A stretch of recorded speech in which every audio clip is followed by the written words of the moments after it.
Hello there, and welcome to the Sleep with Science channel, where tonight we are going to do something truly extraordinary together.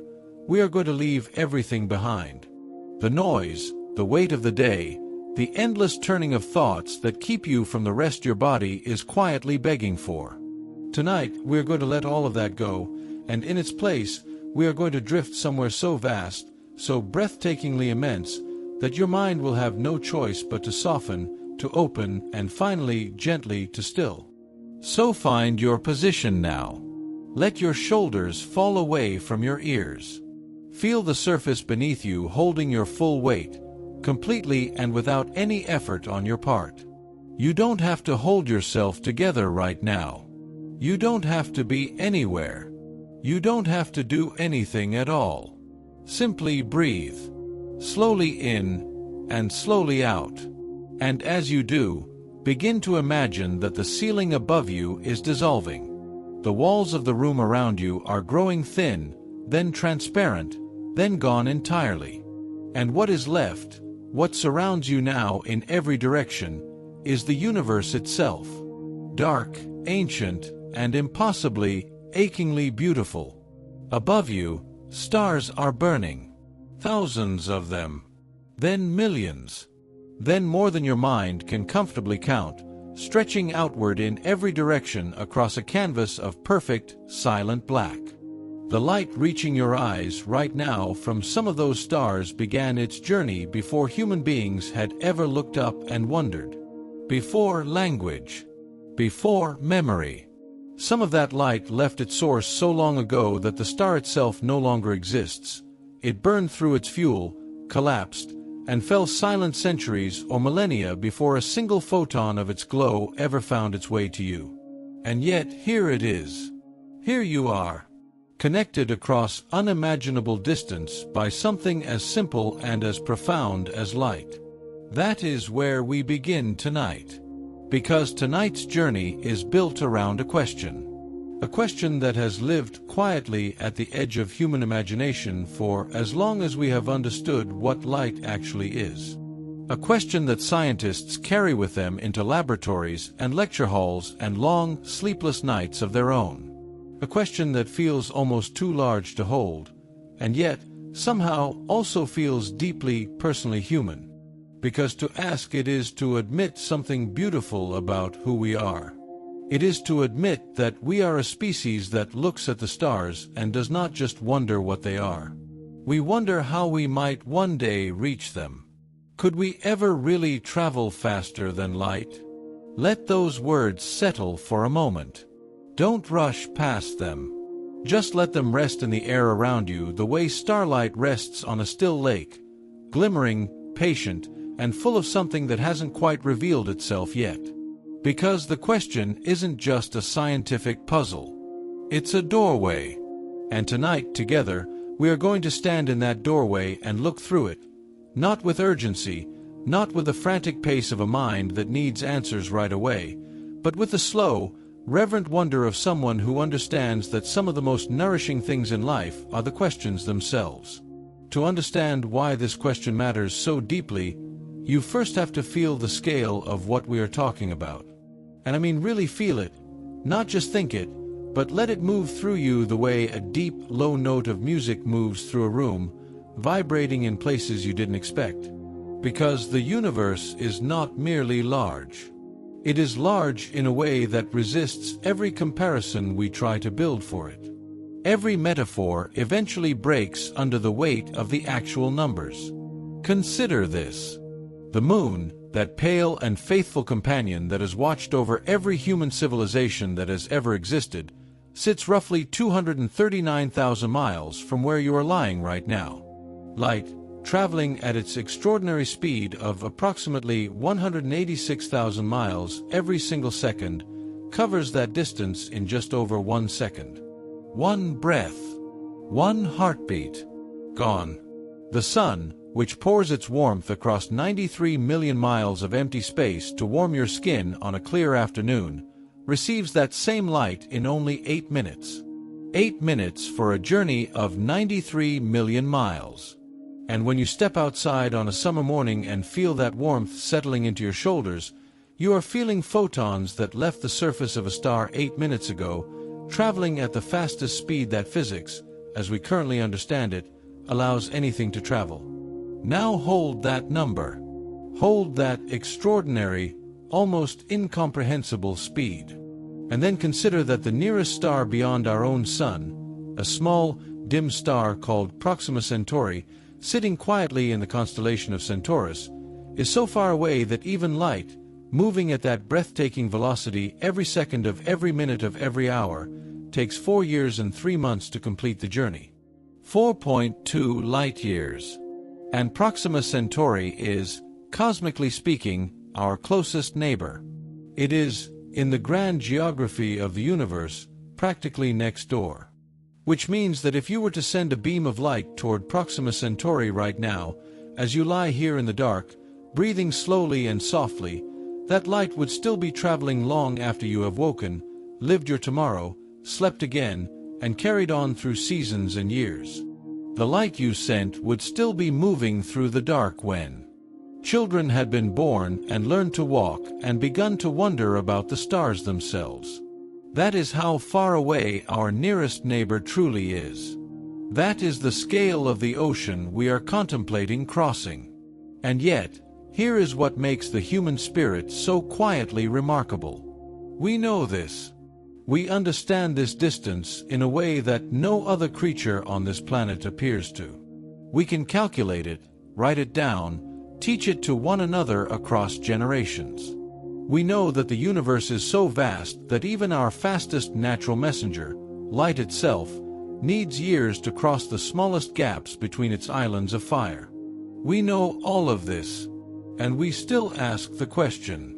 We still lean forward into that darkness and whisper, but what if we could go faster?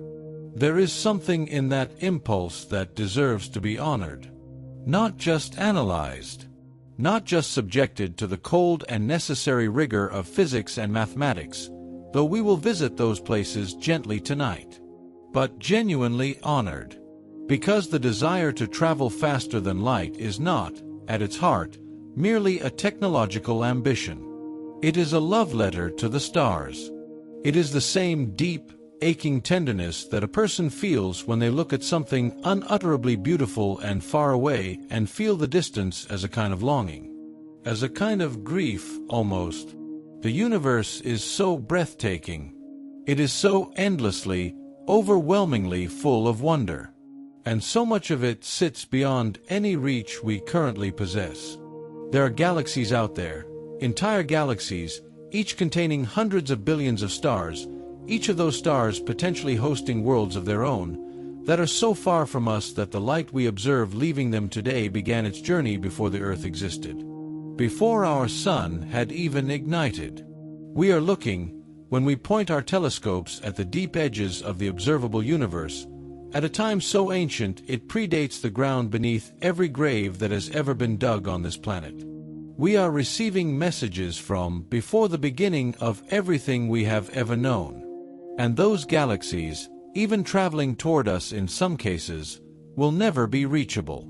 The space between us and them is expanding faster than light itself can cross it. They are drifting away from us at speeds that make the word impossible feel almost gentle.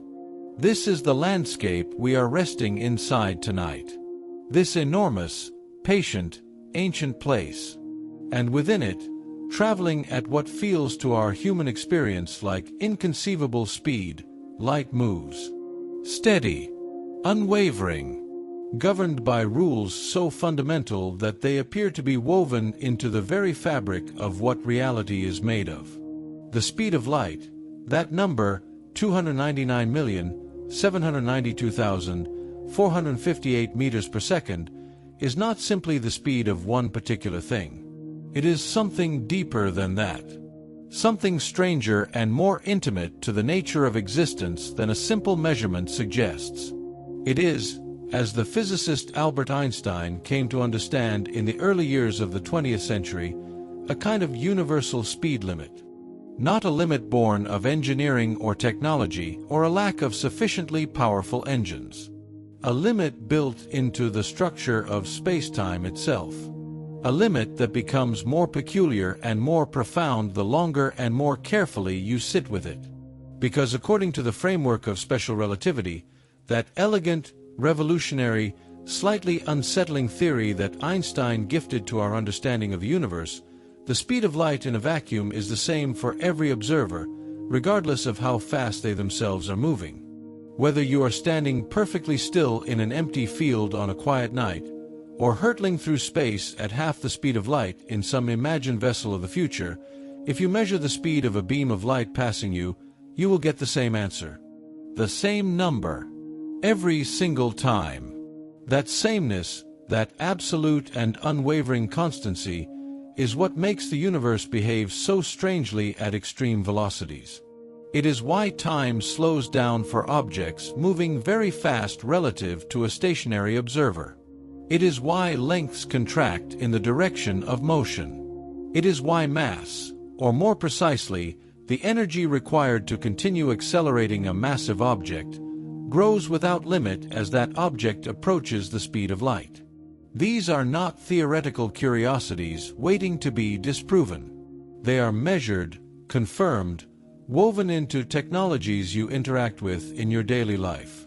The GPS satellites orbiting the Earth right now, guiding navigation systems across every continent, must account for relativistic time dilation in their calculations, or they would drift into uselessness within hours.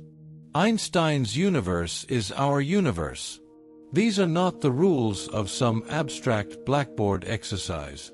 They are the rules of the place where you exist.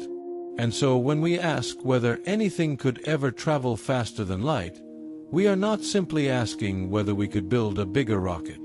We are asking something far more fundamental. We are asking whether the architecture of reality itself contains a door we haven't found yet. Whether the rules, as profound and well-tested as they are, might be incomplete in some beautiful and as yet undiscovered way.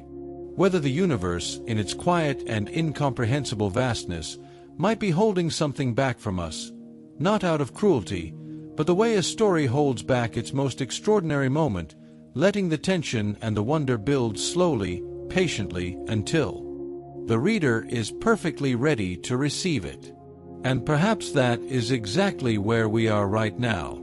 Perhaps we are living inside that slow, building moment in the story of human understanding. The tension of not yet knowing held gently alongside the breathtaking beauty of everything we have already discovered. That is not a frustrating place to be. Settled here in the dark, breathing slowly, with the stars spread out above you in every direction, it is actually a deeply peaceful one. Let your body sink a little deeper now. Feel the weight of your arms, your legs, the gentle heaviness behind your eyes. There is nothing to solve tonight. Nothing to figure out. You are simply here, drifting through one of the most extraordinary questions the human mind has ever held, and the holding of it is enough. The asking is enough. Let the question be large. Let it be larger than any single answer. That is where the wonder lives. To truly appreciate why faster-than-light travel sits where it does in our understanding, balanced on that extraordinary edge between the seemingly impossible and the tantalizingly uncertain, we need to spend a little time with the nature of light itself. Not rushing, not cataloging, just gently, slowly coming to know it the way you might come to know a piece of music by listening to it in a quiet room with your eyes closed. Let the details arrive softly. Let them settle. Light is, in many ways, the most fundamental messenger the universe possesses. Everything you have ever seen, every face, every landscape, every color that has ever moved you, arrived at your consciousness carried on the back of light. It is so woven into your experience of being alive that it is nearly invisible as a concept. Like water to a creature that has never known land, light is simply the medium of your visual existence. But step back from that familiarity for a moment, and what light actually is becomes genuinely astonishing.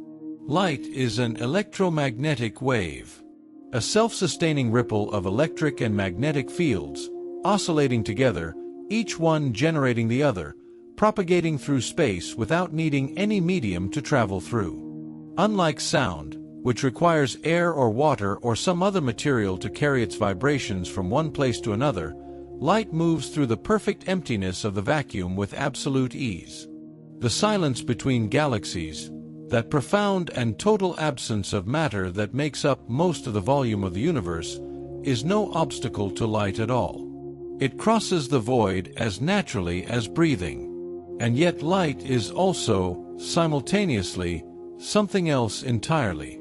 Something that resists the neat categories our intuitions try to build.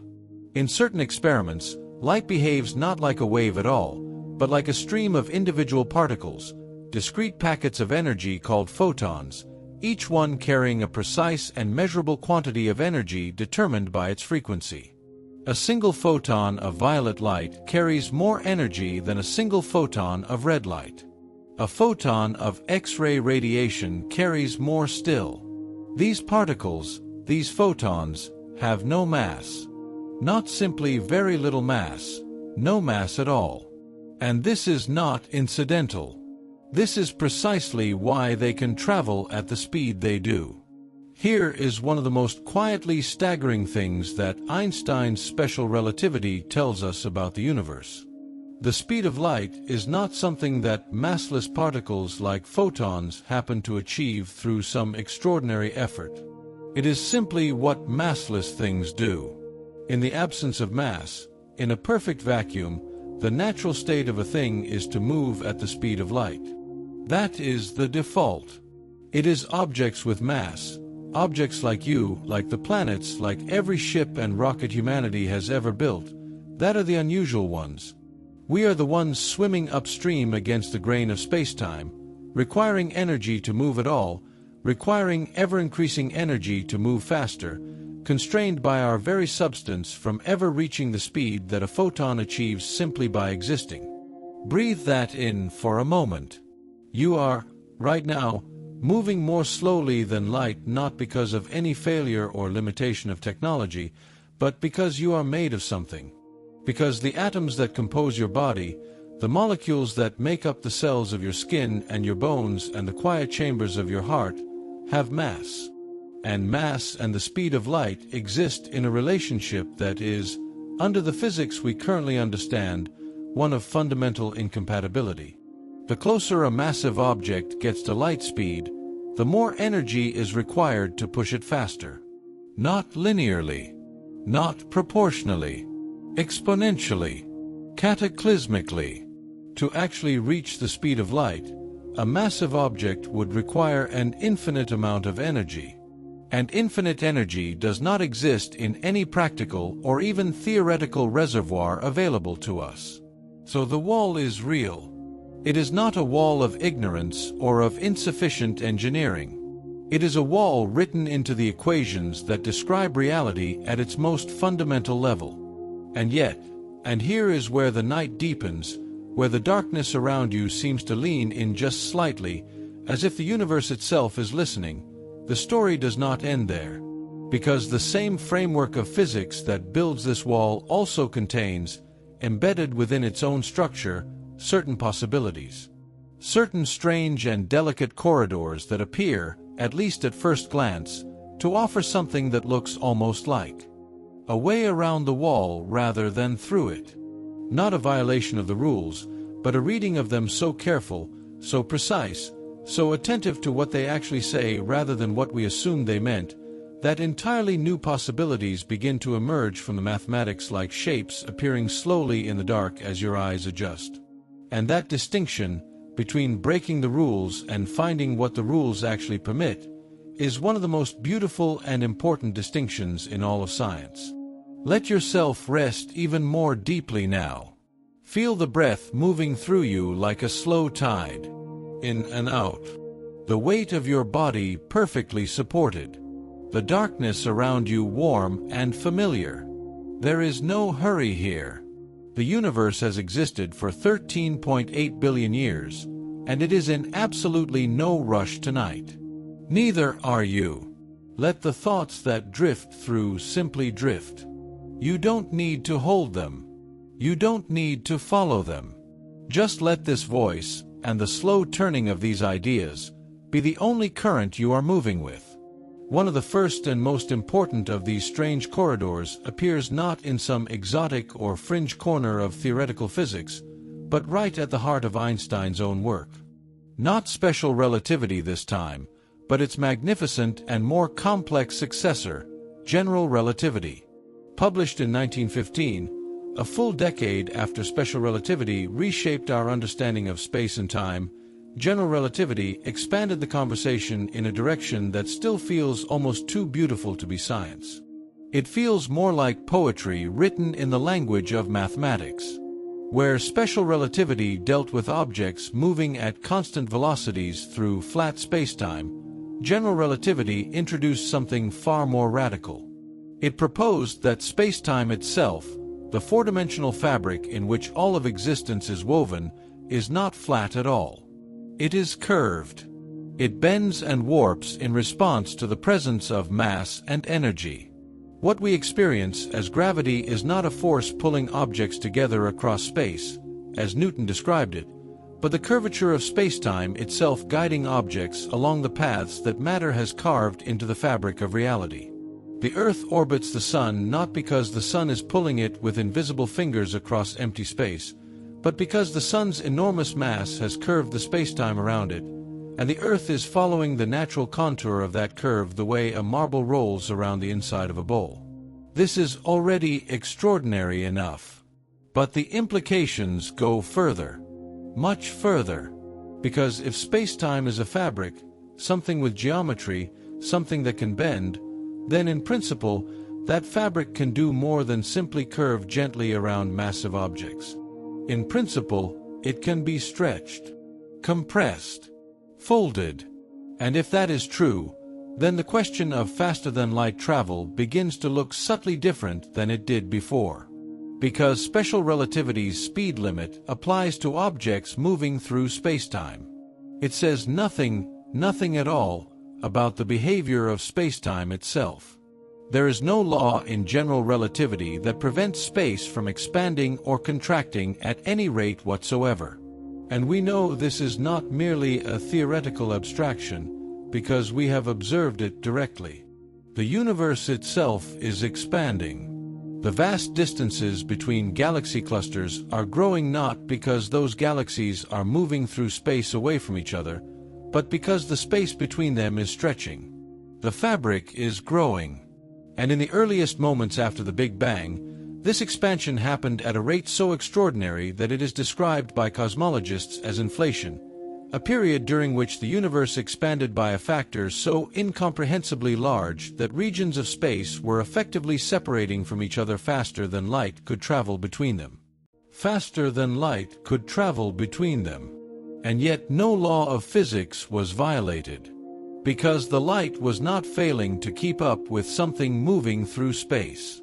The space itself was moving. The distinction is quiet, but it changes everything. Now let that idea settle very slowly, the way warmth settles into a cold room when a fire is lit.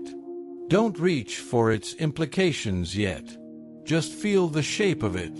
Spacetime is not a rigid stage on which the drama of physics performs. It is itself a participant. It can move. It can stretch and compress. It can, under the right conditions, do things that objects within it cannot. And if that is true, if the fabric of reality is itself subject to a different set of freedoms than the objects embedded within it, then a question arises, soft and patient as the light from a distant star.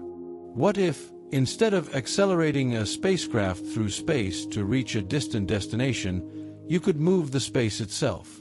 What if you could compress the space ahead of your vessel, drawing your destination closer, and simultaneously expand the space behind you, pushing your origin further away? The ship itself would never exceed the local speed of light. At every point along the journey, the light in the immediate neighborhood of the ship would still be moving faster than the vessel. No local law would be broken. No infinite energy would be required to push a massive object past an absolute barrier. The barrier would simply be rendered irrelevant, The way a locked door becomes irrelevant not when you break it down, but when someone shows you a passage that goes around the door entirely. And so the idea breathes. It has a name now, given to it by the physicist Miguel Alcubierre in 1994, a name that carries within it the quiet electricity of a dream taken seriously.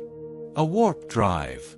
Not the science fiction version, not the glowing nacelles and dramatic acceleration of a starship pulled from someone's imagination in a Hollywood writing room, but a genuine mathematical object, a solution embedded within Einstein's own equations of general relativity, a thing that the universe's deepest grammar seems, at least in principle, to allow.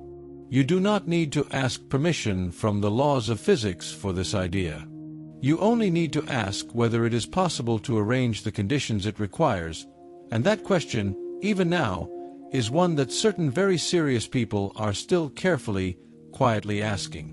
The Alcubierre metric, as it is formally known, describes a region of spacetime shaped something like an egg, a bubble, a vessel within a vessel. Inside the bubble, space is flat. Local physics proceeds normally.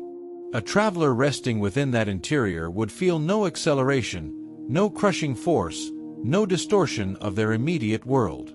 They would simply exist, suspended and still, while the bubble itself moved across the wider fabric of the universe. The geometry of the bubble would do all the work. The contracted space ahead pulling the destination nearer, the expanded space behind growing like a wave receding from shore. The traveler inside would experience something closer to stillness than motion, the way a passenger in a smooth-riding train at night might watch the darkness slide past the window without feeling a single lurch. And here is where the mind must pause, must rest against something solid, because what is being described is not thrust or velocity in any conventional sense. It is a reshaping of the medium through which all things move. Space itself is not a passive stage. This is one of the great revelations that relativity pressed into our understanding, a revelation so strange that more than a century after Einstein wrote it down, most of us have not fully absorbed it, not in our bones, not in the wordless part of us that believes what it believes. Space stretches. Space compresses. Space curves in the presence of mass and energy the way a heavy object curves a stretched membrane, not as a metaphor, but as the actual mechanism by which gravity works. Planets do not pull one another. They curve the space around them, and other objects follow those curves. What we call gravity is the geometry of spacetime whispering a direction. The Alcubierre bubble asks whether that geometry can be deliberately arranged, whether it can be sculpted to order, the way a glassblower shapes molten material into something useful, something beautiful, something that holds what you need it to hold. And the mathematics says yes, in the way mathematics sometimes says yes to things the universe has not yet confirmed it intends to honor. There are conditions, of course. There are always conditions. The universe does not offer anything easily, and the price written into the Alcubierre solution is a steep one, strange enough that it leads you out past the edge of what we have directly observed and into territory that is, at present, more question than answer. To create the geometry required, to push space ahead and stretch it behind, the solution requires the presence of something that behaves in a way no ordinary matter can. It requires what physicists call exotic matter, a substance characterized not by unusual weight or unusual brightness or unusual temperature, but by negative energy density. A thing that would, in the region of the bubble wall, essentially repel spacetime rather than attract it. A thing that would exert a kind of gravitational anti-pressure, holding the geometry in the shape the drive requires. Breathe for a moment. Because the word exotic is doing a great deal of work here, and it is worth sitting with.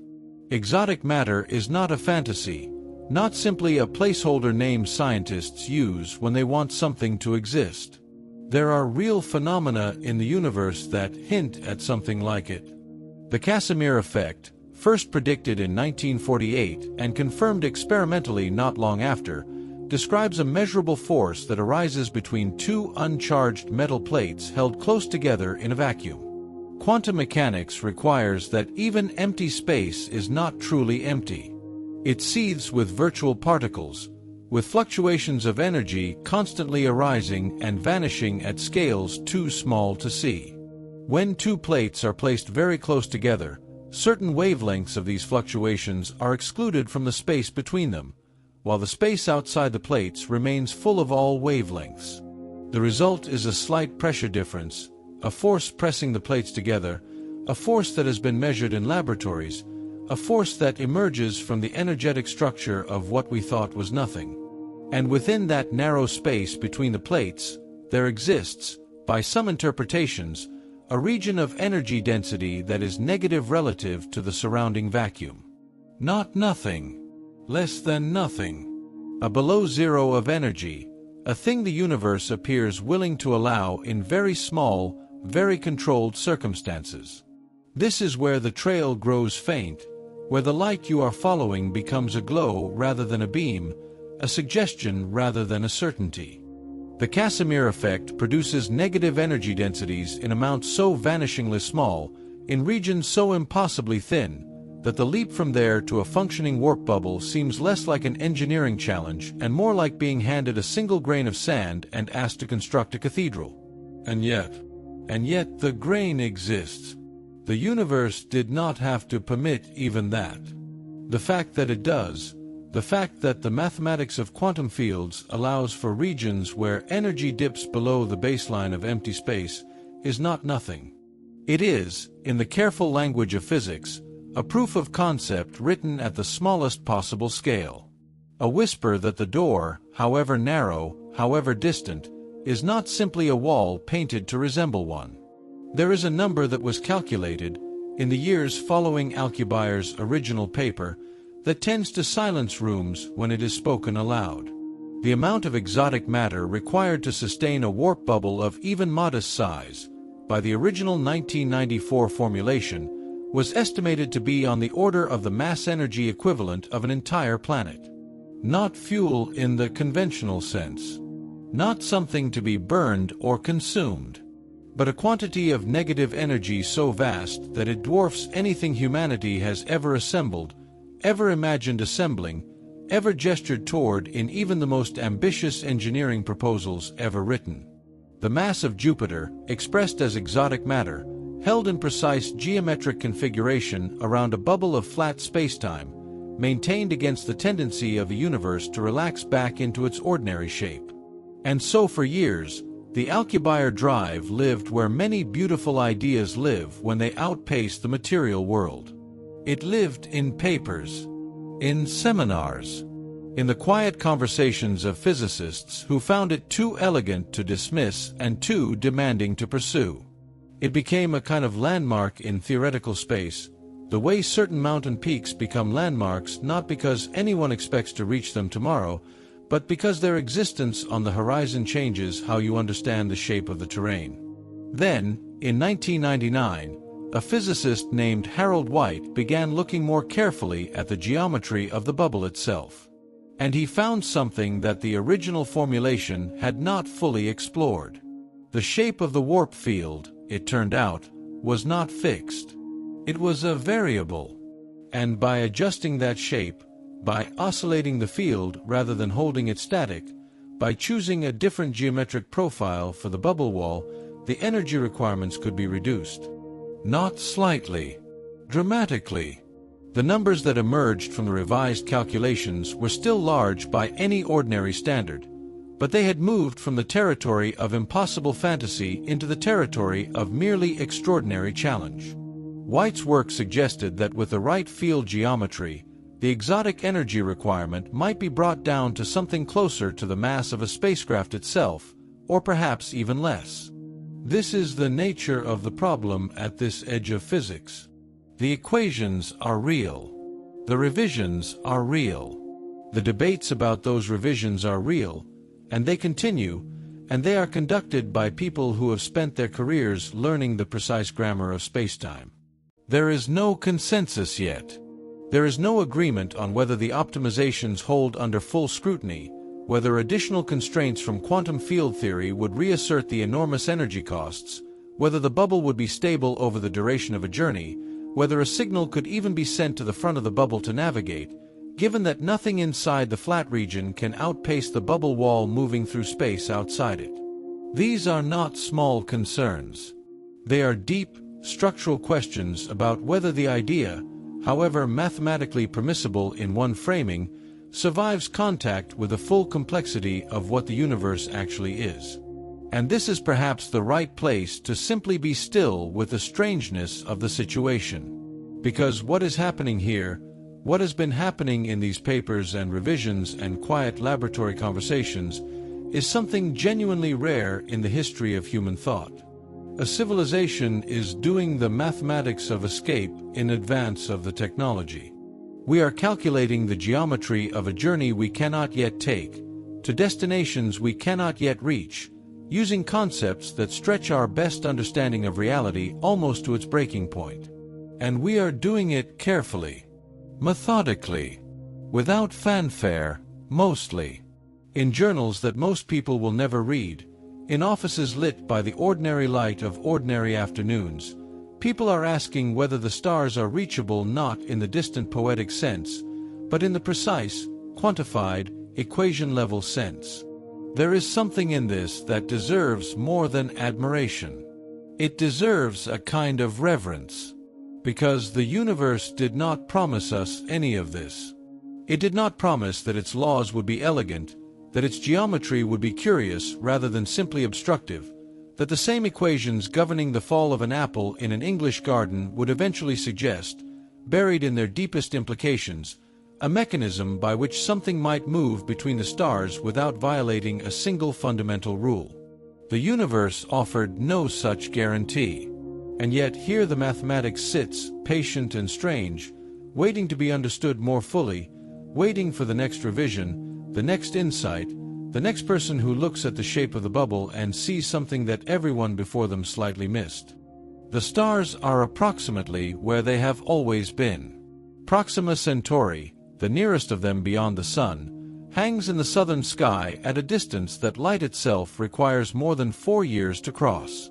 And 4 years, at the speed of light, is already a number so large that the imagination must be coaxed to hold it, the way you coax a child to hold something heavy, steadying their arms, telling them gently that it is all right, that they are stronger than they think.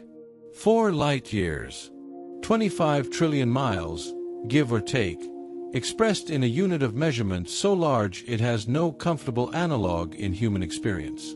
You cannot walk it down to something familiar. You cannot say it is like driving across the country a certain number of times, because the number of times would itself require explanation, would itself be a figure that the mind slides off of like water off cold glass. You can only hold the distance abstractly, the way you hold the concept of deep time, or the age of the universe, or the number of stars in a galaxy. You hold it not by feeling it, but by agreeing to believe it, the way you agree to believe in things you have never touched. And yet Proxima Centauri is our neighbor. In the architecture of the Milky Way, it is essentially adjacent. A step away. The galaxy itself stretches for roughly 100,000 light-years from one edge to the other, a sprawl so immense that even the warp bubble, traveling at 10 times the speed of light, would require 10,000 years to cross it end to end.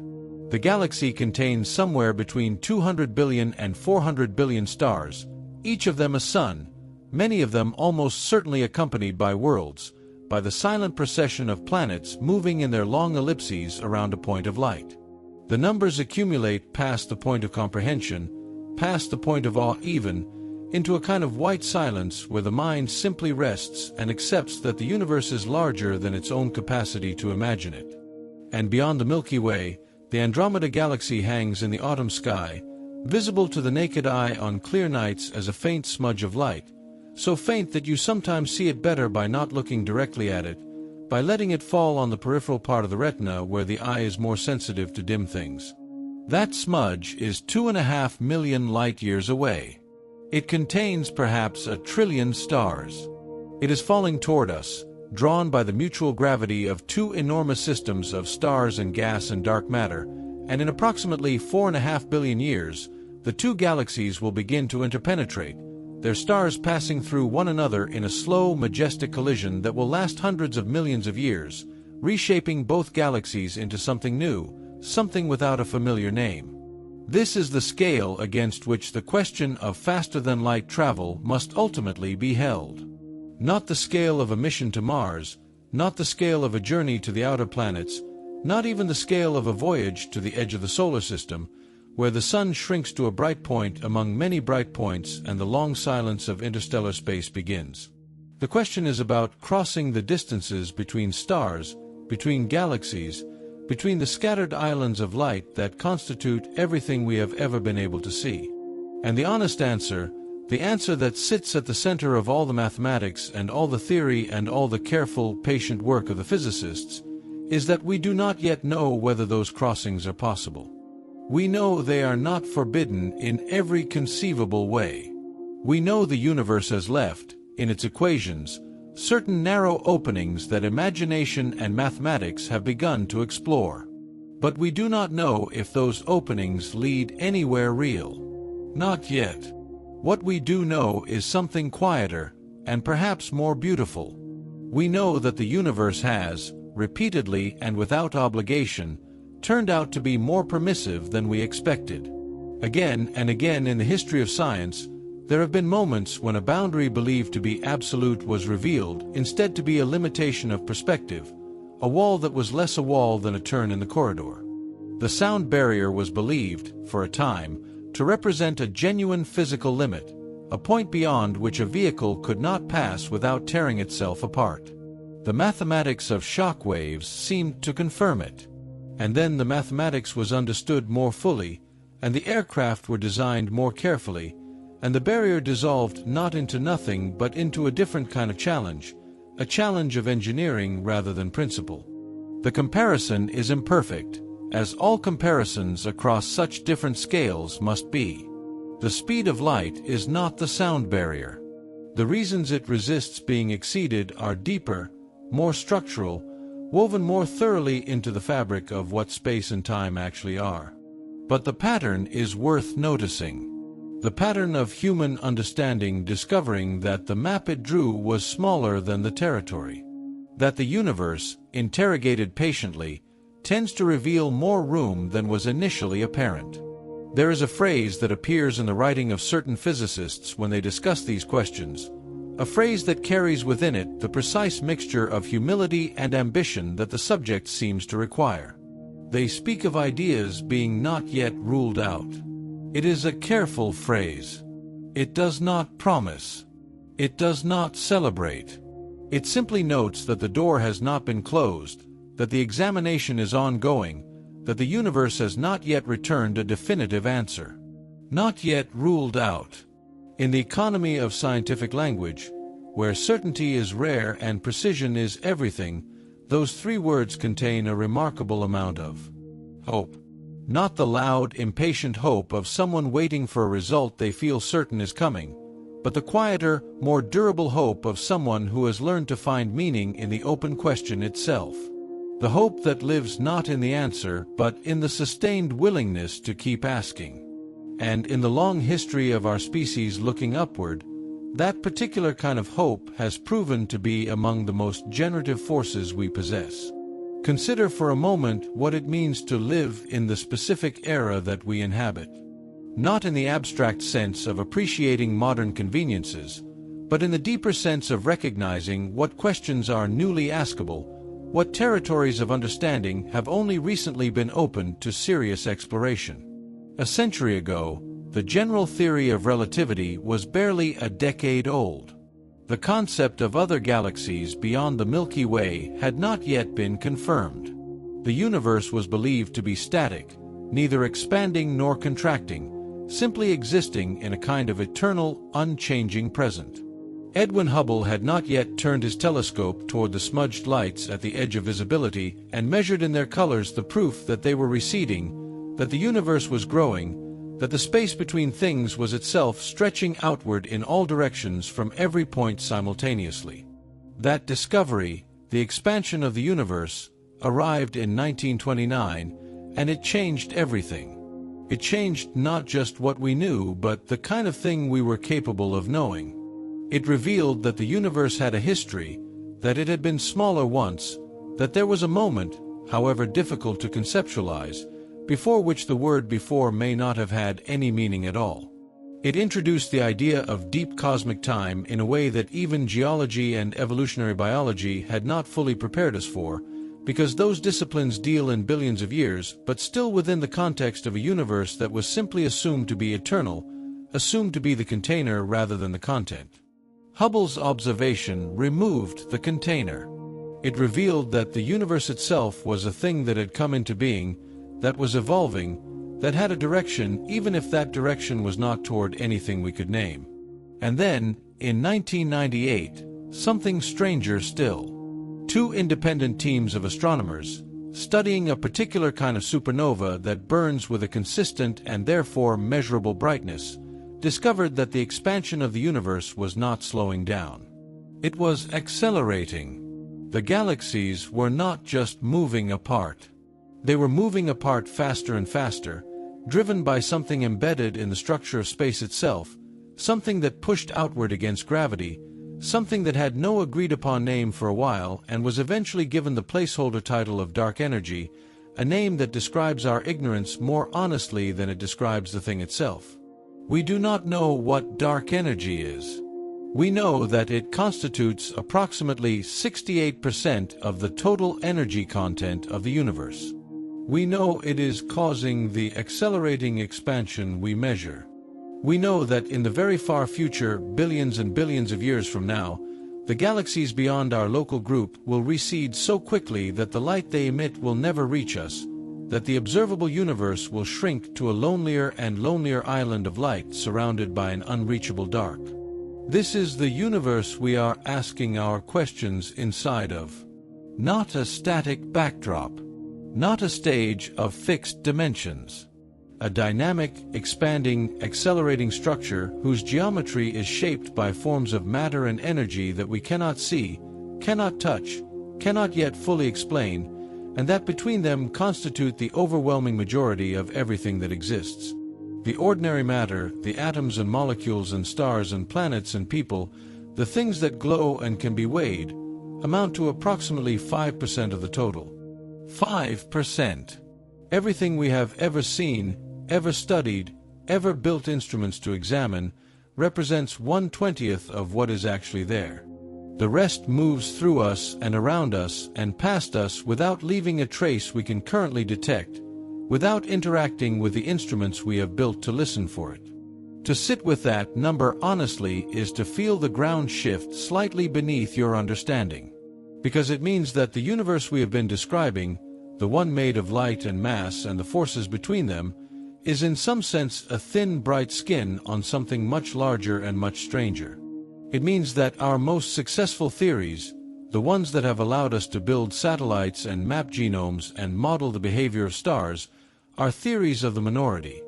Precise and powerful within their domain, the way a detailed map of a single continent is precise and powerful, but not yet a map of the world.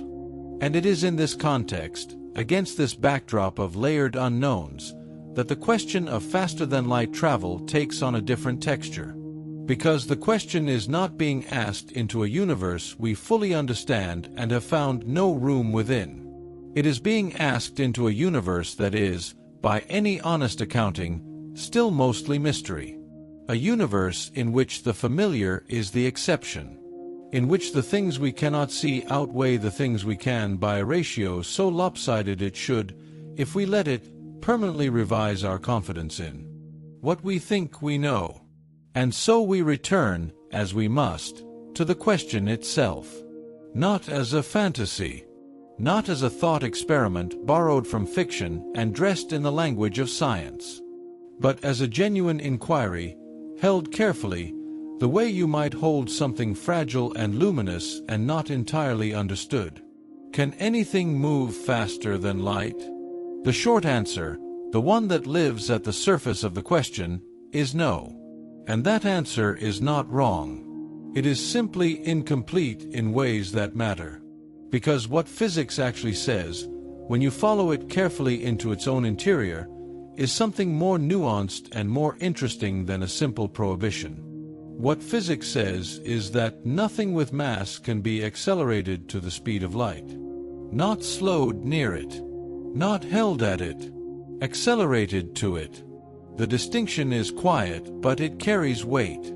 To understand why, you have to go back to Einstein, which is where so many of these roads eventually lead. When Einstein was working through the implications of special relativity in the early years of the 20th century, he discovered something that should have felt impossible but instead felt, once you sat with it long enough, almost inevitable. He discovered that energy and mass are not separate things. That they are, in fact, different expressions of the same underlying quantity related by the speed of light squared. That elegant, devastating equation, the one everyone has seen on posters and coffee mugs, is not just a curiosity. It is a statement about the fabric of reality. It says that mass is, in some sense, condensed energy. And energy, in some sense, is liberated mass. And what this means for motion, for the dream of faster-than-light travel, is this. As an object with mass accelerates, as you push it harder and harder toward the speed of light, it does not simply go faster in the way a car goes faster when you press the pedal. Something else happens. Its effective mass increases. The more energy you pour into it, the heavier it becomes in a relativistic sense. And the heavier it becomes, the more energy you need to push it further. The curve does not flatten. It steepens. It becomes, as you approach that final speed, essentially vertical. You would need infinite energy to reach a velocity that light achieves simply by existing. This is not a technological limitation. It is not a matter of better engines or more efficient fuel or some engineering problem waiting for a clever solution.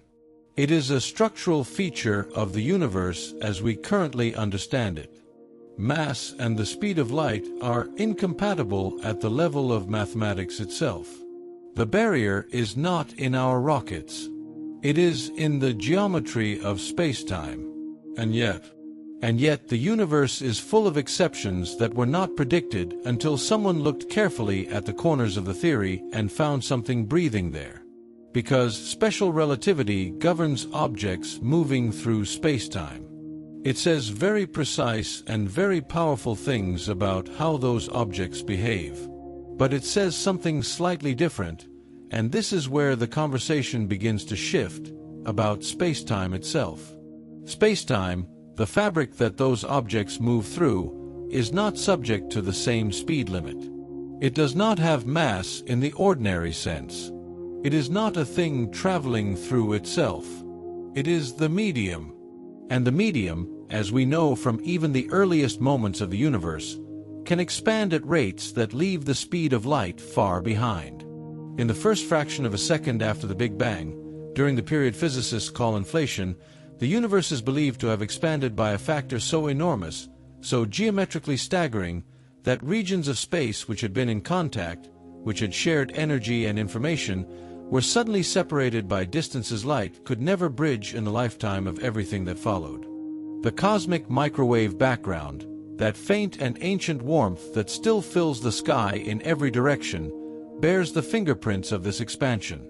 It is too uniform, too smooth, to have been produced any other way.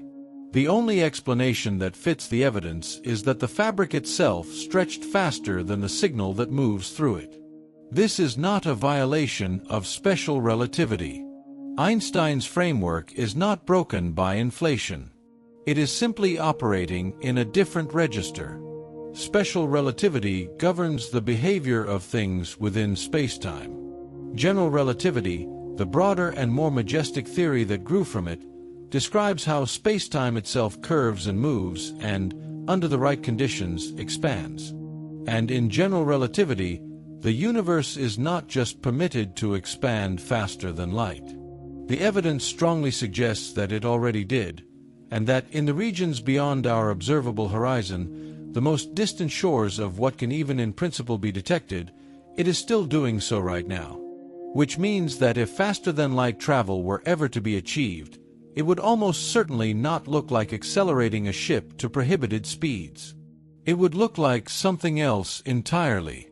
It would look like bending the medium, folding the fabric, convincing spacetime to do on a local scale what it has already demonstrated it can do across the whole of creation. The ship would not move faster than light. The ship would not, in a certain sense, move at all. The space around it would move instead. The ship would sit, still and quiet, inside a bubble of ordinary spacetime, while that bubble itself slid through the universe the way a wave slides through water. The wave does not carry the water with it from one shore to the other. It carries the shape, the motion, the energy of the disturbance. And the water, in a sense, stays where it is, passing the wave along, neighbor to neighbor, until the shape arrives somewhere new. This is, in its essential outline, the idea behind what physicists call an Alcubierre drive. Named for Miguel Alcubierre, the Mexican theoretical physicist who published the concept in 1994, it is not a blueprint. It is not an engineering proposal in any practical sense. It is something more precise and more limited than that.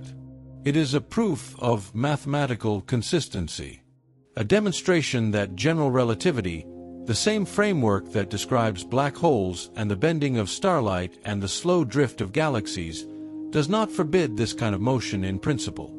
That the equations, when you arrange them in a particular way, do not break, do not return an error, do not collapse into contradiction. What Alcubierre showed was this. If you could contract the spacetime in front of a vessel and expand the spacetime behind it, the vessel would be carried forward not by any force applied to it directly, but by the geometry of the region it occupied. The space ahead would be compressed, drawing the destination closer. The space behind would be stretched, pushing the origin further away. And the ship, nestled inside its flat and undisturbed pocket of local spacetime, would experience no acceleration, no relativistic mass increase, no time dilation in the violent and disorienting sense. It would arrive, in theory, having aged only as much as the journey took within the bubble, which, if the bubble moved fast enough, could be a very short time indeed. It is an elegant idea, and elegance in physics is never purely aesthetic. When an equation is beautiful, when a solution has that quality of inevitability, of having always been waiting there inside the mathematics, it tends to mean something. It does not always mean the thing it appears to mean, but it tends to mean something. The complications are real and they are serious. The first and most immediately daunting is the question of energy. Calculations done in the years following Alcubierre's original paper suggested that constructing and sustaining such a warp bubble, even for a modest vessel, would require an amount of energy comparable to the total mass energy of the planet Jupiter. Not the output of Jupiter. Not the energy generated by some process occurring on Jupiter. The mass energy. The energy locked inside all of that matter, converted with perfect efficiency. Which is, by any measure, an engineering requirement that exceeds not just our current capabilities but anything that resembles a plausible extrapolation of them. Later refinements of the mathematics, work done by Harold White and others in the early decades of the century, suggested that the energy requirements might be reduced significantly by modifying the shape of the bubble. That the original calculations assumed a particular geometry that was not the only geometry available. That by making the bubble thinner, oscillating certain parameters, the numbers might come down from the cosmically absurd to the merely impossible. Which is, in the language of theoretical physics, a form of progress. But energy is not the only problem. There is a deeper difficulty, one that sits not in the engineering but in the causality. Because a warp bubble, by definition, is a region of spacetime that is moving faster than light relative to the surrounding universe. And anything that moves faster than light, in the framework of relativity, has implications for causality that are genuinely troubling. Not troubling in the way that a difficult calculation is troubling. Troubling in the way that a locked room is troubling when you find the door open and no one inside. Causality is the principle that cause precedes effect. That the arrow of time points in one direction and that information, consequence, the chain of events that makes the universe legible, flows along that arrow and not against it.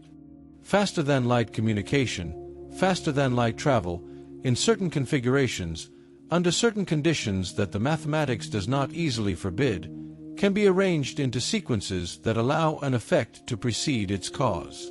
A signal sent forward in time that arrives before it was transmitted. A traveler who returns before they left. Not in a loose or metaphorical sense. In a precise and mathematical sense that follows directly from the geometry of spacetime when that geometry is manipulated in particular ways. Physicists call these closed, time-like curves. They are not time machines in the popular imagination sense, not glowing consoles and spinning dials, but they are something that rhymes with that idea at a structural level. They are paths through spacetime that loop back on themselves, that return to their own beginning. And their existence within certain solutions to Einstein's equations is one of the reasons those solutions are treated with a kind of careful suspicion. Not dismissed. Never dismissed, because the mathematics does not lie, but held at a slight distance. Regarded the way you might regard a door in a familiar wall that you are certain was not there. Yesterday, present, undeniable, and yet requiring, before you reach for the handle, a moment of stillness, a breath, a careful consideration of what it might mean that it is there at all. The question of causality violation is not a small one. It sits at the center of how we understand the universe to be organized. And yet it is important to hold it honestly, without either dismissing the concern or allowing it to close the conversation prematurely. Because the history of physics is, in no small part, a history of apparent paradoxes that dissolved when the underlying framework was understood more completely. Of doors that seemed to lead nowhere and turned out to lead somewhere extraordinary. The ultraviolet catastrophe that preceded quantum mechanics. The incompatibility of Newtonian gravity and electromagnetism that preceded relativity itself. Each of these was not merely a puzzle waiting for a clever solution. Each was a signal that the map was incomplete, that the territory extended beyond the edges of what had been carefully drawn. And so when physicists encounter the closed, time-like curves that emerge from certain faster-than-light solutions, the honest response is not to declare the territory forbidden. It is to wonder whether the map needs revision. Whether there is something in the deeper structure of the universe, some principle not yet fully articulated, that resolves the paradox the way a wider lens resolves a distortion at the edge of a photograph. Stephen Hawking believed there was. He proposed what he called the chronology protection conjecture, the idea that the laws of physics, taken together and examined carefully, conspire to prevent the formation of closed time-like curves. That the universe, as though by instinct, protects its own causal order. That every time the mathematics of a proposed scenario edges toward paradox, some other physical effect, some quantum correction or gravitational backreaction, rises to close the door before it opens. It is a beautiful conjecture, and it may be correct, but it is still a conjecture.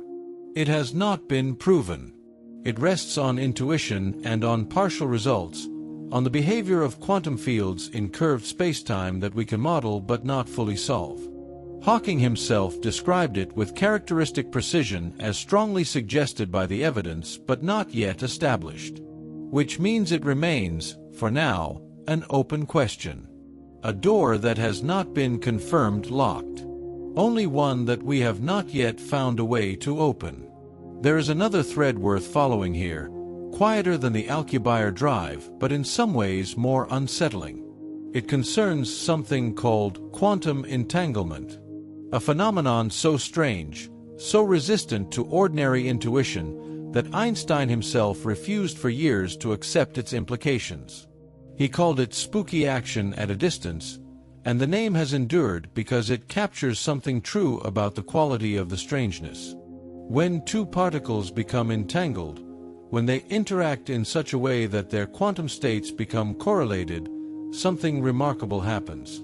Measuring one particle, determining its state, instantly determines the corresponding state of the other. Not after a delay proportional to the distance between them.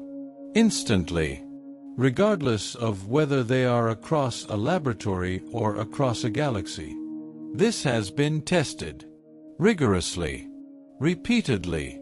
Across distances that grow longer with each new experiment. The correlations are real. They are not artifacts of the measurement apparatus or statistical coincidences or hidden agreements made at the moment of entanglement that only appear mysterious. Bell's theorem, proven mathematically in 1964 and confirmed experimentally many times since, rules out those explanations with a precision that leaves very little room for doubt. The universe is, in some measurable and undeniable sense, non-local. 2 points in space, separated by any distance, can be connected in a way that does not respect the ordinary geometry of separation. And yet, the information does not travel.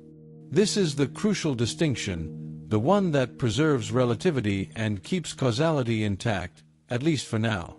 When you measure an entangled particle and determine its state, you cannot choose what outcome you get. The result is random in a deep and irreducible sense. Quantum mechanical randomness is not the randomness of a coin flip, where the outcome is determined by physics you simply have not measured carefully enough. It is genuine indeterminacy, written into the structure of the wave function. Which means that even though the distant particle state is instantly determined by your measurement, you cannot use that determination to send a signal. You cannot encode a message in the randomness. You cannot transmit information, cannot coordinate action, cannot reach across the light years and make something happen somewhere else in a way that would violate causality. But the non-locality is real. The connection is real. And it suggests, quietly and persistently, that the universe has a geometry beneath its geometry. A level of structure at which distance, as we ordinarily experience it, as we measure it with rulers and light travel times, is not the final word. That something connects distant points in a way that does not pass through the space between them. That the fabric, as we have mapped it, may be a surface phenomenon. A description of the interface between something deeper and the world we can directly observe. Some physicists have begun to explore the idea that spacetime itself, the smooth and continuous fabric of general relativity, is not fundamental. That it emerges from something more basic, the way temperature emerges from the collective motion of molecules, the way wetness emerges from the interaction of water with surfaces. That beneath the geometry of the universe there is something that does not have the properties of space at all. Something that has no extension, no distance, no here or there in any sense we would recognize. And from which space and time, and the relationships between things that we call geometry, arise the way a pattern arises from a process.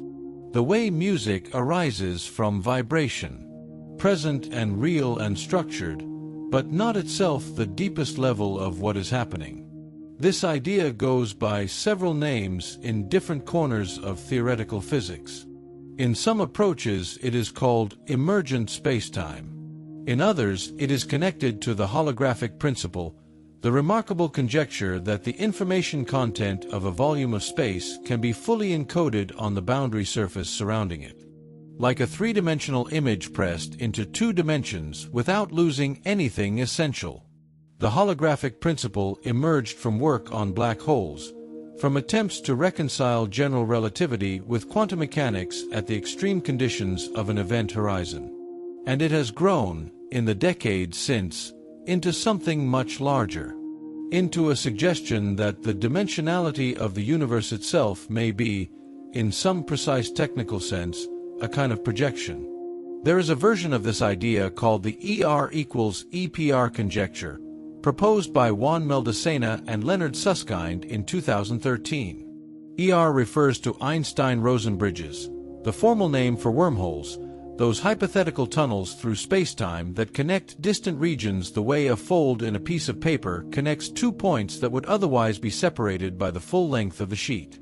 EPR refers to Einstein, Podolsky, and Rosen, the authors of the 1935 paper that first formally described quantum entanglement and raised the question of what it meant for the completeness of quantum mechanics. The conjecture is that these two phenomena, wormholes and entanglement, are not merely analogous. They are the same thing. That every pair of entangled particles is connected by a microscopic Einstein-Rosen bridge. That entanglement is geometry. That the non-locality of quantum mechanics and the connectivity of spacetime are, at the deepest level, a single phenomenon described from two different angles. If this is true, and it remains a conjecture, deeply suggestive, supported by a growing body of mathematical evidence but not yet proven, then the implications for how we think about space and distance are profound. Because it would mean that the universe is, beneath its apparent geometry, a network of connections that do not respect the distances they bridge. That 2 points separated by billions of light-years can be, in a very real sense, adjacent. Not in the space we move through, but in the deeper structure from which that space is built. And it is here, in this strange and quiet territory at the edge of what physics currently knows, that the question of faster-than-light travel begins to dissolve into a different question entirely. Not can we go faster, but can we go through? Can we find or create or coax into existence a passage that connects 2 points in spacetime not by traversing the distance between them but by exploiting the deeper structure in which that distance is not fundamental? Not a road across the territory, a fold in the map itself. Wormholes have been part of the theoretical landscape since 1935, when Einstein and Nathan Rosen discovered that the equations of general relativity permitted solutions in which two separate regions of spacetime were connected by a bridge. They were not thinking about travel. They were trying to model elementary particles as geometric structures, as curvatures of spacetime rather than as objects sitting within it. The wormhole was almost a byproduct, a strange feature of the solution that seemed more like a mathematical curiosity than a physical prediction. For decades it was treated as such. Interesting. Exotic. Not to be taken too seriously. Then in 1988, Kip Thorne, one of the most careful and rigorous relativists of the 20th century, was asked a question by Carl Sagan. Sagan was writing a novel, the one that would become Contact, and he wanted to know if there was a physically plausible mechanism for rapid interstellar travel that would not embarrass a scientist reading it. Thorne took the question seriously, which was itself a kind of gift to the field. Because when a physicist of Thorne's stature asks whether something is possible rather than assuming it is not, the question has a way of opening up. What Thorne and his colleagues found, working through the mathematics carefully, was that a traversable wormhole was not forbidden by general relativity. That the equations permitted, in principle, a tunnel connecting two distant points in spacetime through which a traveler could pass and arrive somewhere else without having crossed the intervening space. Without having spent the years or centuries or millennia that the light travel distance would otherwise demand. Not faster than light in the usual sense. Shorter. A different distance entirely. As though the universe, consulted honestly and without prejudice, had quietly admitted that the distance you see is not always the distance there is. But traversability came with a condition. A serious one. a condition that reached into the most exotic corners of known physics and asked for something that sits at the boundary of whether it can exist at all. To hold a wormhole open, to keep its throat from collapsing under its own gravitational weight the way a tunnel collapses without support, would require something with negative energy density.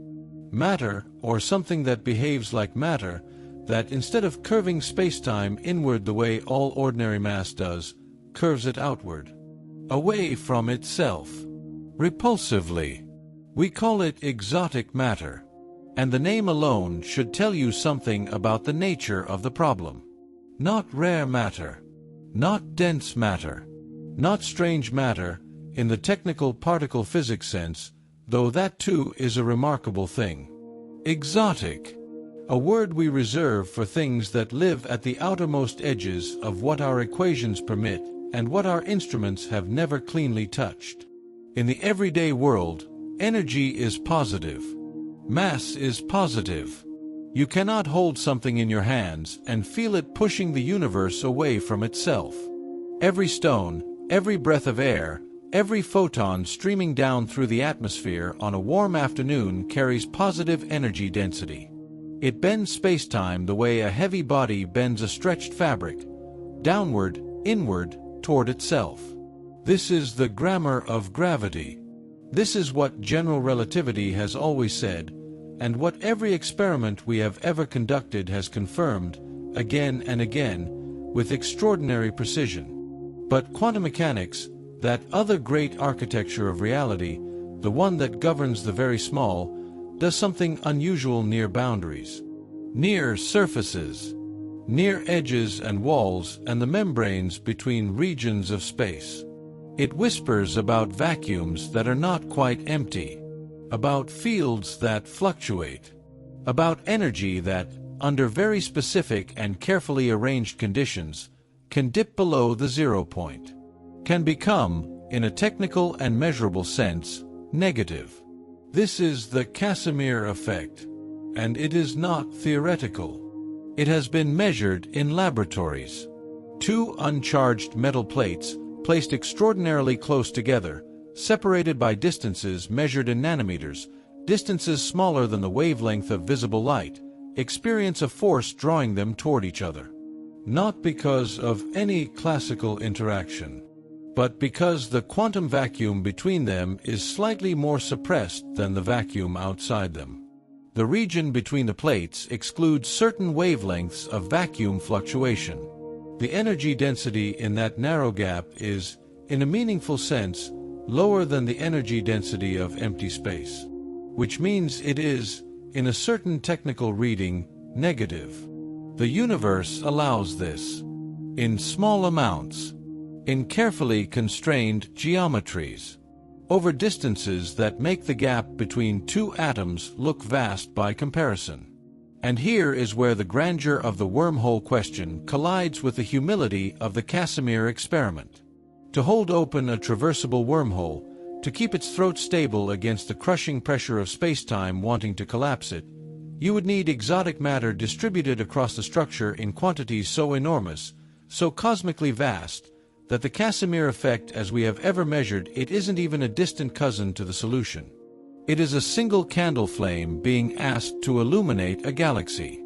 Some physicists have spent years trying to calculate exactly how much exotic matter such a wormhole would require. The numbers are not encouraging. Depending on the geometry of the throat, depending on the size of the opening you want to maintain, the exotic energy required ranges from impractical to almost satirically beyond reach. In some models, the amount of negative energy needed to stabilize even a wormhole with a throat a few meters wide would exceed the total positive energy of a large star. You would need to unmake more than you made just to keep the passage open. And yet the equations do not say it is impossible. They only say it is extraordinarily difficult. There is a difference, and that difference has always been the quiet engine of physics. The impossible is closed. The extraordinarily difficult is still a door, even if it is a door that may remain shut for longer than civilizations last. There is another layer to this, softer but no less strange.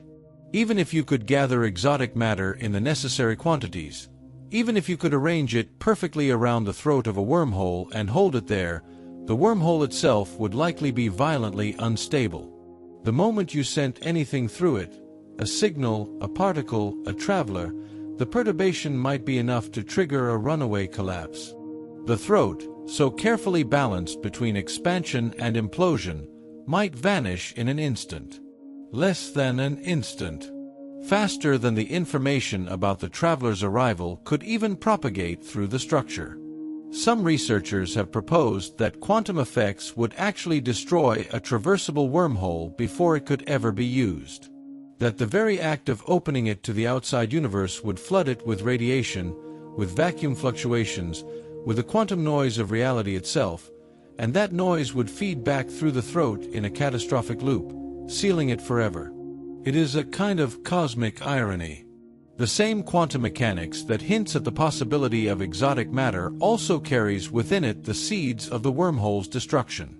The universe seems to be suggesting, quietly and persistently, that certain shortcuts in its fabric do not wish to remain open. That the topology of spacetime has preferences. That reality, for all its strangeness, has a certain conservatism built into its deepest architecture. And yet there is Stephen Hawking's chronology protection conjecture. And there is Kip Thorne's patient, meticulous exploration of what might still be permissible. And there is a long tradition in physics of the universe turning out to be more generous than our first readings of its rules suggested. The history of the impossible in science reads more like a slow revision than a closed verdict. Which brings us, inevitably, to another kind of faster-than-light architecture entirely. One that does not ask you to tunnel through spacetime, but instead asks whether you could fold it, compress it, reshape the very distance between 2 points so that the journey between them becomes something that no longer requires exceeding the speed of light at all. Not faster travel through space, but less space to travel through. This is the idea that lives inside what we call the Alcubierre drive. And it arrived not from an engineering laboratory, not from a government research program, not from the long slow grind of experimental physics, but from a single theoretical physicist sitting with the equations of general relativity and asking a question that most of his colleagues had simply never thought to ask in quite that way. Miguel Alcubierre, in 1994, asked what spacetime itself was permitted to do. Not what matter could do inside spacetime. Not how fast a ship could push itself through the vacuum. But what the fabric of reality, taken as a dynamic and malleable thing, was allowed to do under its own governing equations. And what he found was this. General relativity does not place a speed limit on spacetime itself. The cosmic speed limit, the one Einstein described, the one that says nothing with mass can reach the speed of light, applies to objects moving through spacetime. It does not apply to the expansion or contraction of spacetime as a geometric structure. We already know this. We see it. The far edges of the observable universe are receding from us faster than light, not because they are moving through space at impossible speeds, but because the space between us and them is growing. The universe's expansion does not violate relativity. It operates beneath it, or perhaps beside it, in a register the speed limit was never designed to govern. Alcubierre took this understanding and asked whether you could engineer a localized version of the same principle. Not cosmic expansion, vast and uniform and indifferent, but a controlled, deliberate distortion. A bubble of flat spacetime surrounding a vessel, with space compressed in front of the bubble and expanded behind it. The ship inside would not accelerate. It would not move through space in any conventional sense.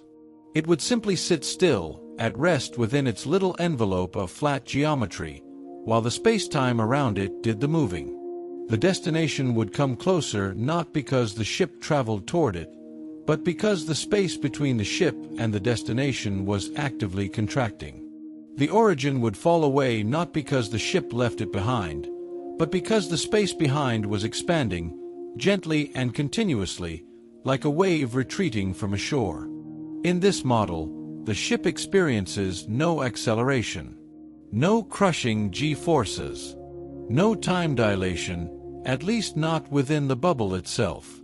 The travelers inside would age normally, feel nothing unusual, look out through whatever window the vessel offered, and see the stars shifting in ways that would be deeply strange from any external reference point, but would feel, from inside the quiet envelope of undisturbed spacetime, almost peaceful. They would arrive at a destination light years away, having experienced only the hours or days of the journey. And the universe would not have been violated. Nothing inside the bubble moved faster than light relative to its local spacetime. It was the spacetime itself that moved. It is a beautiful idea. It has a quality that the best theoretical constructs in physics sometimes carry, a kind of inevitability once you see it, as though the equations were always pointing there and someone simply needed to look in the right direction long enough.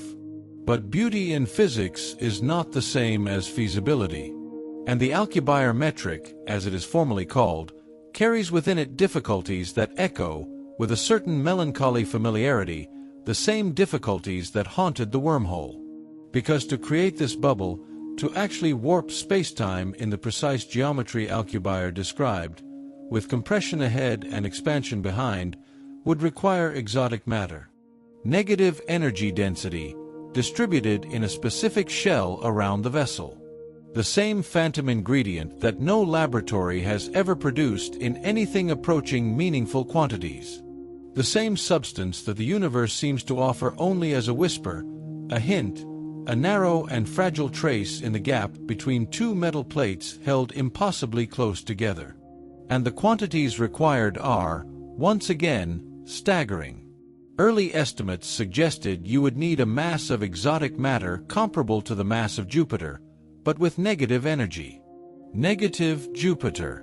The absurdity of that phrase is itself a kind of measurement. It tells you how far the idea sits from anything we could call engineering, even generous and visionary engineering, even engineering projected centuries or millennia forward. Later work refined those estimates somewhat.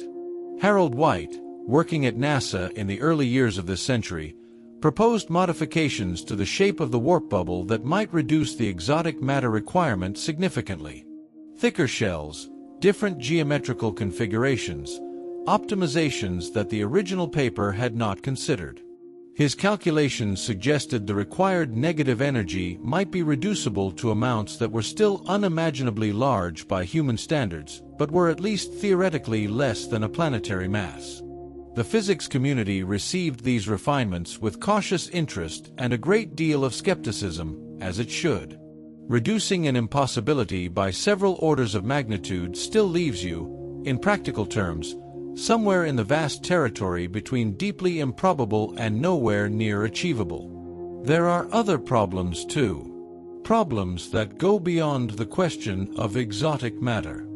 Problems that reach into the causal structure of the universe itself and raise the kind of objections that are harder to engineer around, because they are not about ingredients or quantities, but about the fundamental logic of how cause and effect are permitted to relate to one another across the geometry of spacetime.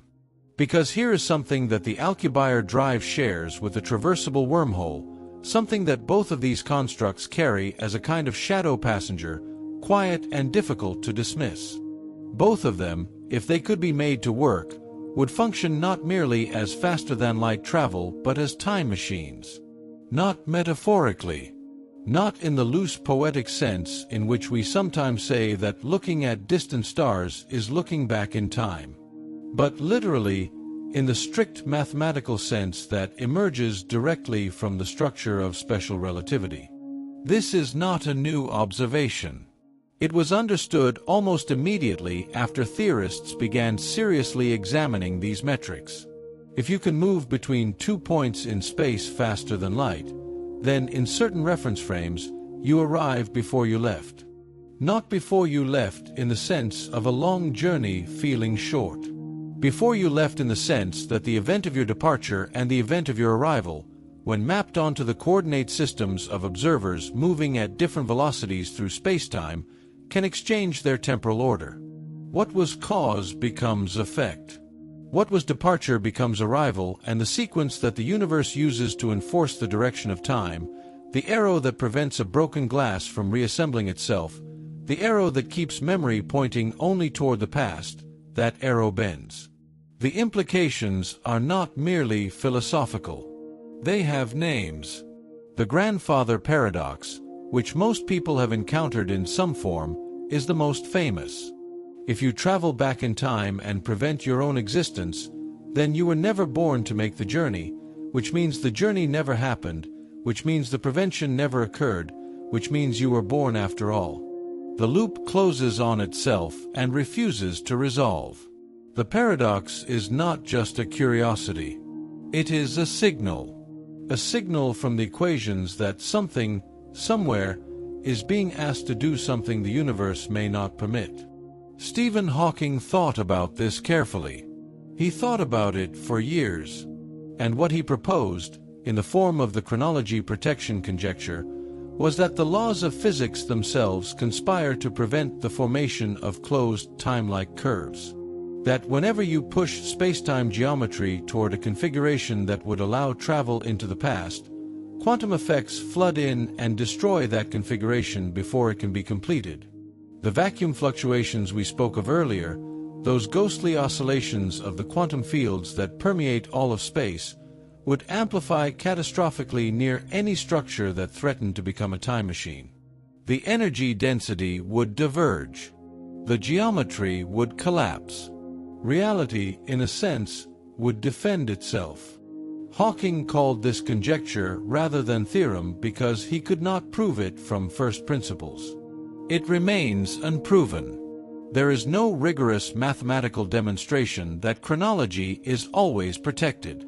There are strong hints, persuasive arguments, calculations that seem to support the conclusion. But the universe has not yet signed the certificate.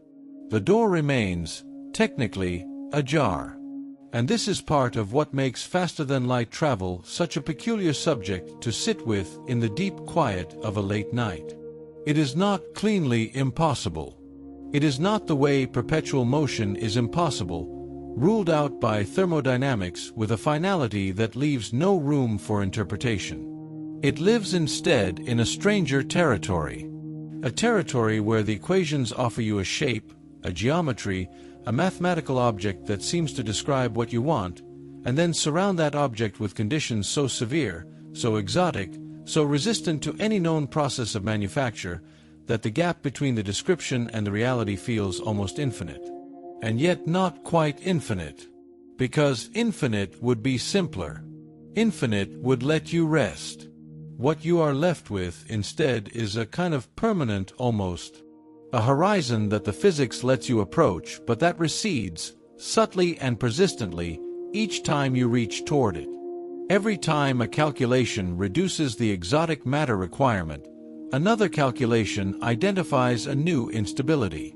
Every time a theorist proposes a modified geometry, another theorist finds a causal paradox embedded in its structure.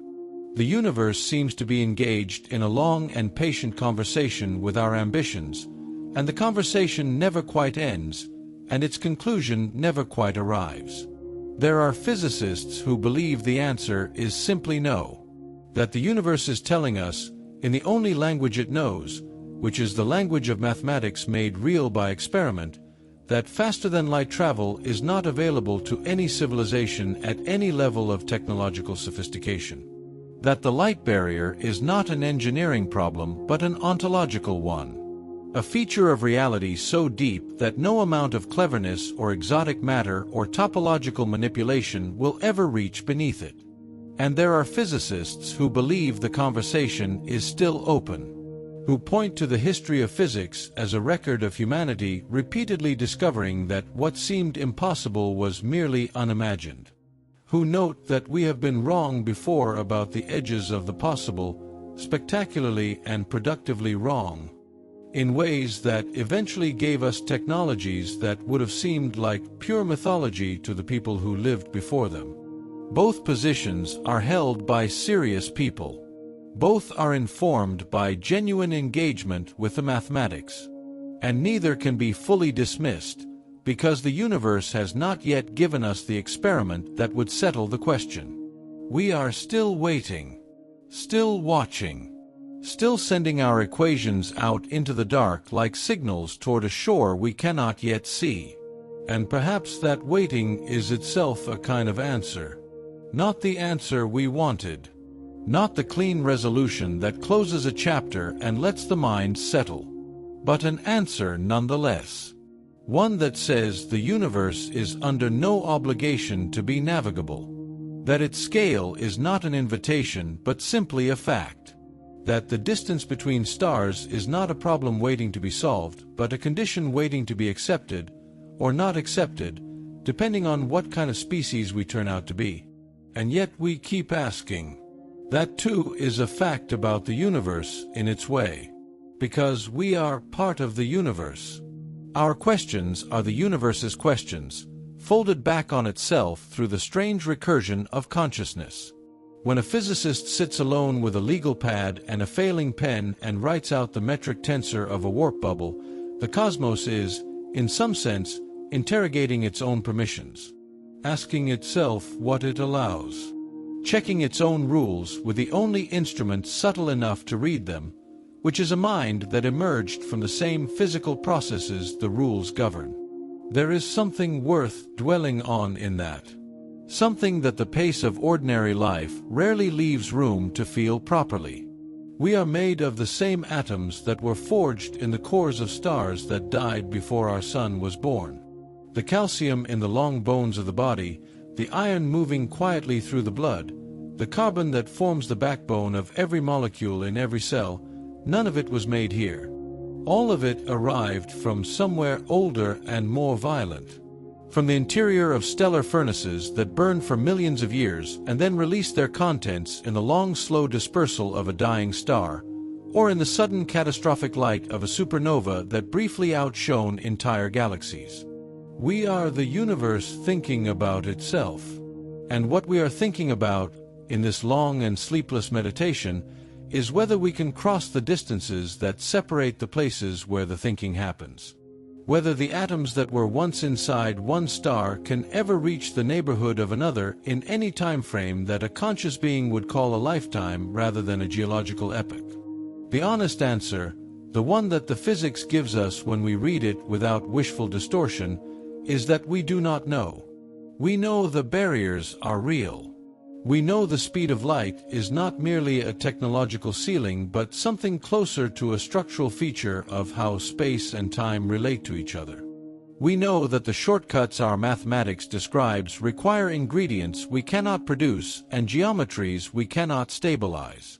We know that the universe, so far, has declined to show us a road around any of this. But we also know that our knowledge is incomplete. We know that general relativity and quantum mechanics, the two great frameworks that between them describe everything we have ever measured, do not fit together cleanly at the deepest level. There are seams in our understanding, places where the equations break down, where the answers become infinite in ways that signal not truth but the edge of the theory's validity. And in those seams, in those places where our best descriptions of reality stop working, there may be physics we have not yet discovered. There may be structure in spacetime that our current instruments cannot resolve. There may be something waiting in the mathematics we have not yet written.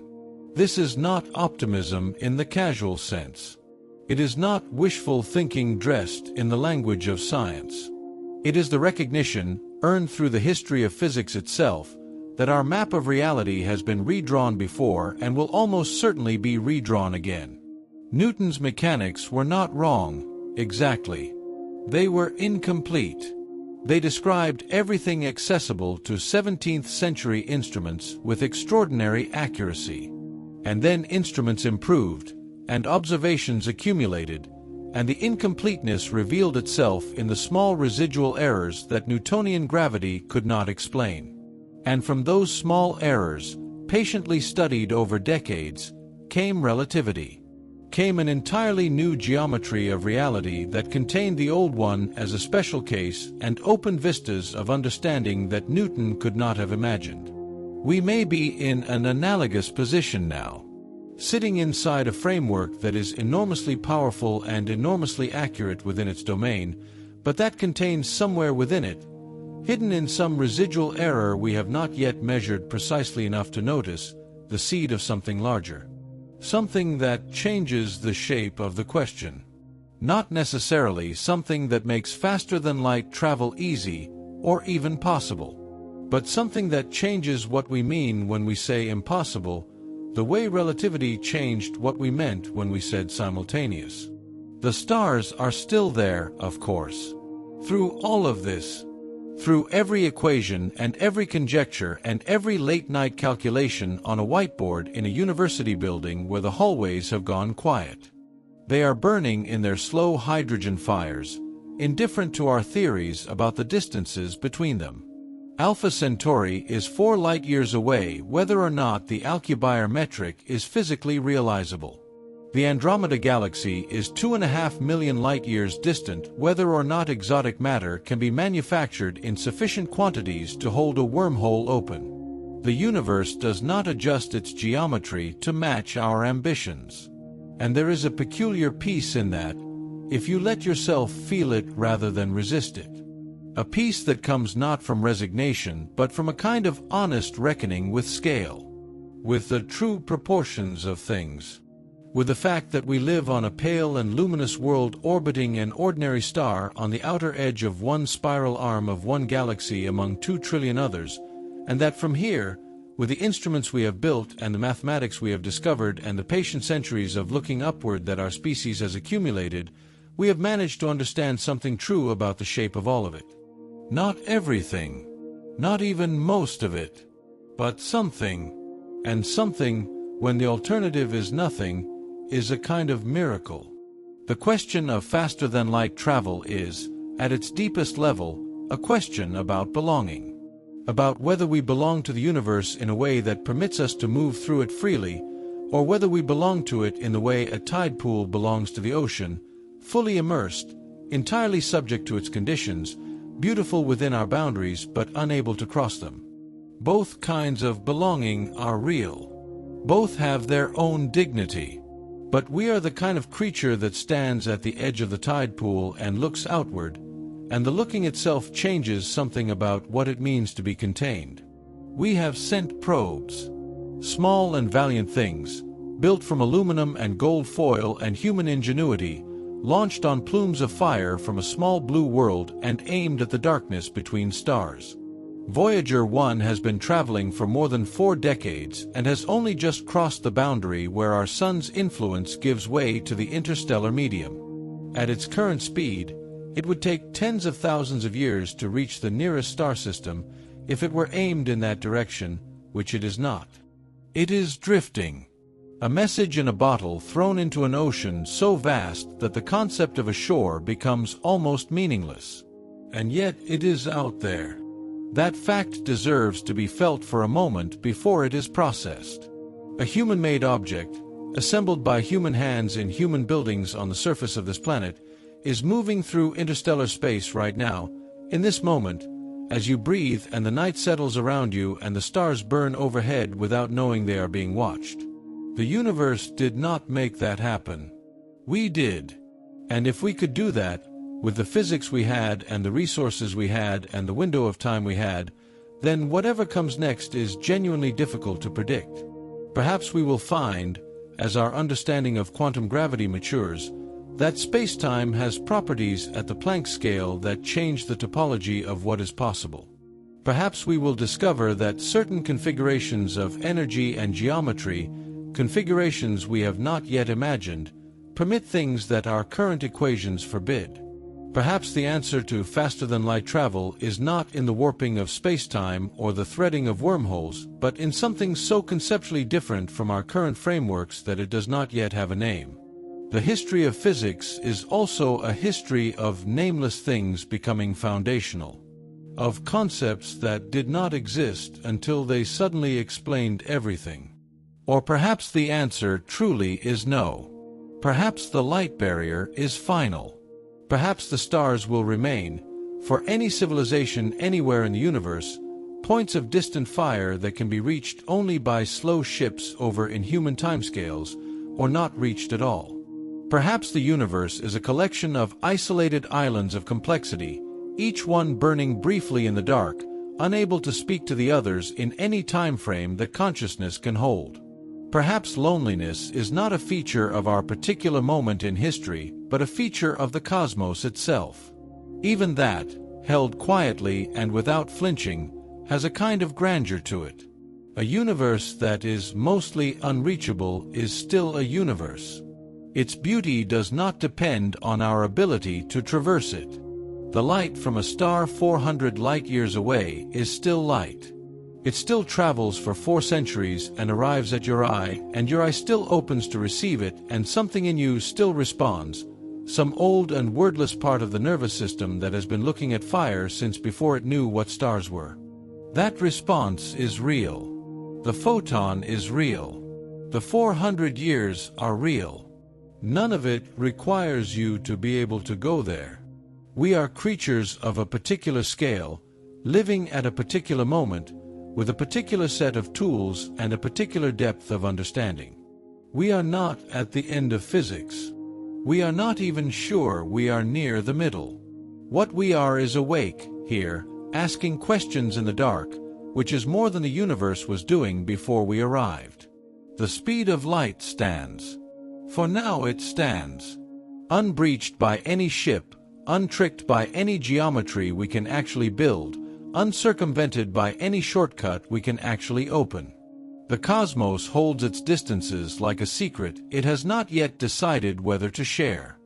And we sit with the question the way you sit with any question that is larger than the mind that holds it, not with the urgency of someone demanding an answer, but with the patience of someone who has learned that the asking is its own kind of home.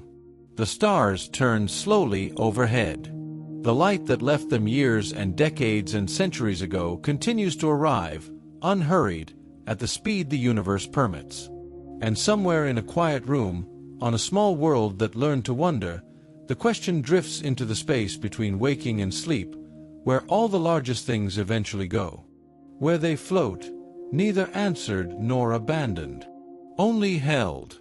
Only resting. Like light still traveling. Like distance still becoming.